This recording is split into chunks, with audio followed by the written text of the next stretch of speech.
Michael Vick is with us now. Mike, what a game yesterday. In your opinion, what is the biggest reason the Bucs won this one? Jenny, it was an amazing game, and I enjoyed every minute of it on both sides for everything that transpired. But I think the biggest reason that this game was won, and I know we talked about Todd Bowles all morning. I know everybody's talking about Todd Bowles and the defense, but, you got to give some credit to Byron Leftwich, too. And also Tom Brady. But I'll say this, when they started to run the football, they came out in the first drive and they went 3 and out. And I think they may have run it once and they passed it twice. I don't know the sequence of plays, but I was saying to myself, this is the wrong formula. If they don't sustain a running game or get a run game going, they're going to give the ball to Patrick Mahomes, and this could turn into a high-scoring shootout game. Second possession, they get the ball back. They run in Fournette. They run Ronald Jones. I think it started with Ronald Jones, and then Fournette, he finished it off. But the run game became existent. All of a sudden, the play action became evident. It was there. It was, something that they relied on continuously throughout the first half. And then they found the comfort zone, and that comfort zone was created by the play calling. And I think Brady benefited from it. I think the entire offense benefited from it. And then everything was just smooth sailing from there. Kept Patrick Mahomes on the sideline. It kept them off balance. They couldn't get into a rhythm, and especially the way they was wounded, and then have the guys, up front needed to win this game. The Tampa Bay Buccaneers did everything in their power to keep Patrick Mahomes at bay, and they did it right. So as much credit as we give Todd Bowles, and rightfully so, got to give a lot of credit to Byron Leftwich and the job that he did calling the plays for Tom Brady. Well, give Byron his credit, but none of this is possible without that defense doing what it did. They made Patrick Mahomes look like a very average quarterback. And over the 3 years since he's been starting, we know Pat Mahomes is anything but average. He looked pedestrian. He looked mundane. He looked confused. He did not look like the best quarterback in football last night. And think about this, Mike. They lined up in cover 2 and said, you can't beat us. And you know this as a quarterback. You don't throw teams out of cover 2. You run them out of cover 2. You got to force them to drop that safety down, because if they don't have to drop that safety down, they can get home with 4. That means they got 7 in coverage. Now, you got 7 in coverage, and they're forcing Mahomes to scramble around. It's not like he's running back there and they've got him finding holes. He's running 10, 15, 20 yards behind the line of scrimmage, throwing the ball off balance. He made 2 spectacular throws. I don't believe any other quarterback that could have made those throws. And he hit the guys right in the face mask with the ball. In situations like that, you got to find somebody to make a play for you. But Todd Bowles doing this says, you know what, guys? I believe we can play cover 2. I believe JPP, Shaq, Sue, those guys, Vita Vea, I believe they can get home. And we can get home without having to sacrifice the back end. You go back and look at history. Skip, I forgot about the Seattle Seahawks and what they did to Peyton Manning in that Super Bowl. That was another demolition. It was. But you have to put this right up there. Skip, they didn't get in the end zone. Didn't score a touchdown. Mike, Patrick Mahomes. They had it. I don't mean to cut you off, Shay, but I just think it was the wrong game plan. By Andy Reid. And you couldn't run it that too often. Yeah, you couldn't run it because you had so many offensive linemen out, and you couldn't pass protect because the continuity on the offensive line, it was just gone. And look, I heard Skip say it earlier. Football guys got to be on your side, and the injury guys got to be on your side throughout the course of a season, and they lost that battle. Okay, my turn. I've been trying to warn both of you guys about this team and this quarterback for several weeks on this show. There's just something about Brady in these biggest moments that he can lead a team by example and just by his mere presence to play at levels that are even over their heads. And that's what I saw last night. I saw a team that Brady's mere presence and leadership had been brought to a boil right on schedule. They were hotter. They're nastier on defense. They're more physical. And they were playing with more precision on offense than Kansas City has been playing with for about, 10, 12 weeks? Kansas City was on borrowed time. Kansas City was on its 10th or 11th or maybe 12th life this year because they just kept walking that tightrope. And Shannon kept saying, well, did they win? Yep, they won. But they didn't win convincingly. They didn't win in any spectacular fashion that they're capable of winning, while the Bucs had gone on the road against the number 2 defense in Washington, the number 4 defense in New Orleans, and the number 9 defense at Lambeau, and they kept scoring 30-plus points. And so I wasn't shocked they put up 30, but I thought this defense could do a number on Mahomes if they could get to him, which they did right from the start with 4. And as young as the secondary is, and it's a bunch of 22 and 23-year-olds, they just sat back and said, you will not get behind us. And I thought they reduced Patrick Mahomes to looking, as Shannon said, pedestrian. And this is my one issue.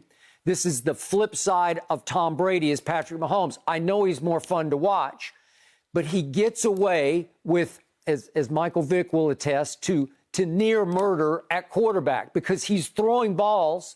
He threw balls all night long last night that nobody would teach, nobody would coach, and he has such arm talent and such confidence in his arm that he almost gets away with them. He almost got picked off about 5 other times, then he did get picked off twice. So I don't love that style of quarterback because it's too risky. And again, you can play that way when you're young because it's that blissful ignorance where nothing ever goes wrong. I'm going to be real interested to see how he bounces back from this one because this was the worst beating he said he's taken since high school. Yeah. Okay? So now when you know how it is when you're a young player and nothing goes wrong. Michael knows how it felt in Atlanta for a while. And then all of a sudden you have one of those games where you say, huh? Wait a second. That happened to me? Yeah, that happened to you last night. And maybe in the back of your mind, you're saying, I don't know if I can throw this sidearm. I don't know if I can throw this no look because you lose some faith because you realize they kicked your butt on both sides of the ball. Skip, Mike, correct me if I'm wrong, but I don't think he'll lose any faith. I think he believes that if I'd have had my offensive line, this game would have been totally different. If I have Eric Fisher at left tackle, if I have Mitchell Schwartz at right tackle, if I have the guy that opted out, the doctor, that opted out for COVID in Canada. If I have my guys, I like my chances to win this ball game. But because I didn't, I don't think he changes anything, nor do I think he should. Skip, he had to make those plays. A lot of that sidearm stuff, a lot of the things that he was doing yesterday was out of necessity. And when the offensive line, I mean, when you take you're in the shotgun, and by the time you hit your third foot back, your third step backpedaling, and you got to dodge Shaq Barrett, or you got to dodge Dominican Sue, and you got to start retreating 20, 30 yards, it makes it very difficult for you to play the quarterback position, Mike. Yeah, these are definitely uncharted waters for Patrick Mahomes and the Kansas City Chiefs. They haven't been through this type of turmoil or got beaten like this probably since he's taken over for Alex Smith. But, you know, I look back at, you know, just the sequence of games in the last 6 or 7 weeks. The Kansas City Chiefs had 2 bye weeks, if you think about it, with the Super Bowl and then the bye week coming into the playoffs. And, you know, I don't think that bodes so well for them. The Tampa Bay Buccaneers, you know, they won the last 3. They finished hot, you know, and then they went into the playoffs and then Breeze, you know, they took out Breeze, Mahomes, and you know, Aaron Rodgers, you know, in a 4-week stretch. So, you know, the team stayed hot. You know, they understood and knew exactly what it took to win these football games, and they knew how to win. They learned how to win together. They gelled. And I think it was because of that stretch at the end of the season, they was able to go into the postseason and wreak havoc. And the Kansas City Chiefs was just the last and final team to get that beat down, and it was evident to the world last night. Skip, they had 3 bye weeks. Remember, they took the last week off of the season. They did. Mahomes didn't play. True. Kelsey didn't play. Tyreek didn't play. Okay. Then they had the bye week, and then they had another bye week. Okay. Now, back to Brady. I know the theme of the day is let's not give Brady too much credit. Let's give it to Leftwich. Let's give it to Todd Bowles. Let's give it to Devin White. I'm good with that because Brady doesn't need any credit. But I'm going to give him a little more than you guys have because The thing about Brady is he has no Super Bowl ego. He doesn't need to throw for a playoff record 505 yards because that lost him a game. He doesn't need to throw a party to show you that he's better than Patrick Mahomes. He just needs to win the game and win it convincingly. So what did he do last night? Well, they come out and they try to take away Mike Evans and they try to take away Chris Godwin. And he says, well, I got this old guy named Gronk who used to be called the GOAT.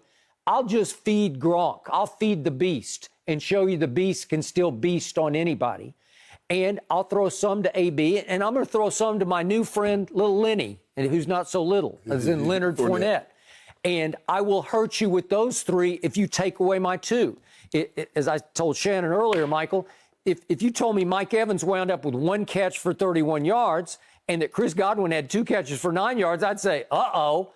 No, uh-oh, because he will take whatever you will give him and he will pick you to pieces. And he didn't turn the ball over, and he made some nice throws to Gronk when they were utterly needed. Right. Everything that he did was right on time.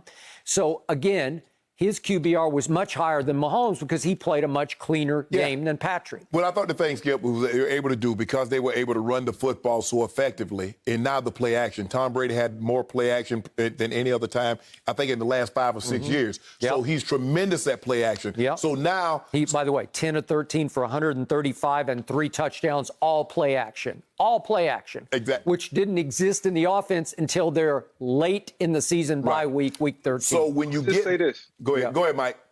But go ahead, Shay, and then I'm gonna cap it off. No, I'm just saying when you can do that, Skip, the play action is so what he's so good at is that you can go 21 or 29 for 200 yards, 3 touchdowns, and not have the game like, oh man, did you see Brady? But the thing that Brady has learned to master is that you're right. I don't need 400 yards. If 200 yards gets the job done, well, 200 got the job done. And by the way, he doesn't get enough credit. He's the greatest play faker I've ever seen. Yeah. He fools me sometimes with his play fakes. Got him. Yep. Go ahead, Michael. And it's why Tom's the GOAT.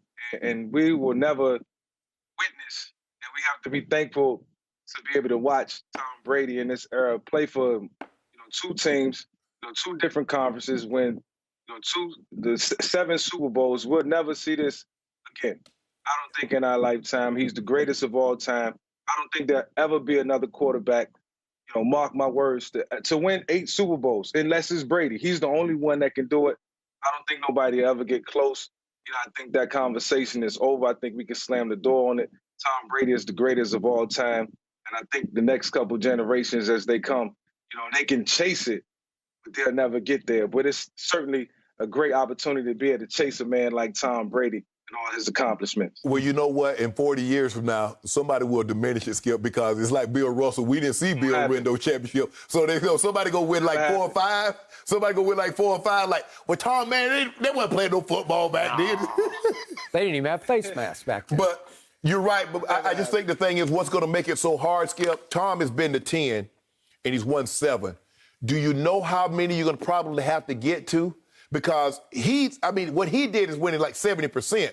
Normally, you don't win 70% of the Super Bowls that you play in, Skip, especially once you get to a certain number. Yeah. So somebody's going to have to get to like 11 or 12 just to have an opportunity.